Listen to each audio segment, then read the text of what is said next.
అన్నా రేపు నుంచి నేను డ్యూటీ మానేస్తున్నానన్నా. ఏరా ఏమైందిరా కాశీ? 2 సంవత్సరాల నుంచి నేను నీతో డ్యూటీ చేస్తున్నానన్నా. ఏం సంపాదించావు? కనీసం నీ చెల్లి పెళ్ళన్నా చేయగలిగావా? మోటార్ ఫీల్డ్ నమ్ముకున్నోడి బతుకు అసలు గ్యారంటీ ఉందా అన్నా? అలా కాదురా, వైద్యం చేసి ప్రాణాలు కాపాడే డాక్టర్ జీవితానికి ఉందారా గ్యారంటీ? అయినా పిఎం బయటికి రావాలన్నా, సీఎం బయటికి రావాలన్నా, ఆటోలో పల్లెటూరు నుంచి పట్నం పోవాలన్నా, మనం వాడే నిత్యావసర సరుకులు లారీలో మార్కెట్ కి చేరాలన్నా, ప్రమాదం జరిగినప్పుడు అంబులెన్స్ రావాలన్నా, వ్యవసాయం చేయడానికి ట్రాక్టర్ ముందుకెళ్లాలన్నా, స్టీరింగ్ పట్టే డ్రైవర్ లేకపోతే మన దేశ భవిష్యత్తే స్తంభించిపోతరా. ఇది చాలదేరా డ్రైవర్ విలువెంతో చెప్పడానికి? అయినా ఎంత కష్టం వచ్చినా కుటుంబాన్ని వదిలి స్టీరింగ్ పట్టి చావుకి ఎదురెళ్లేవాడేరా డ్రైవర్ అంటే. డ్రైవర్ల ఐక్యత వర్ధిల్లాలి. నిన్ను నువ్వు నమ్మి ముందుకు సాగు,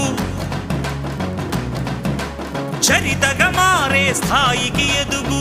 కుటుంబంలో ఎన్నో నిందలు పడి అయితే నేను డ్రైవర్నే అవుతా, బతికితే నేను డ్రైవర్ గానే బతుకుతా అన్న అన్నలకి ఈ వీడియో షేర్ చేయండి. మంచి రోజు రేపే ఆరంభించవా.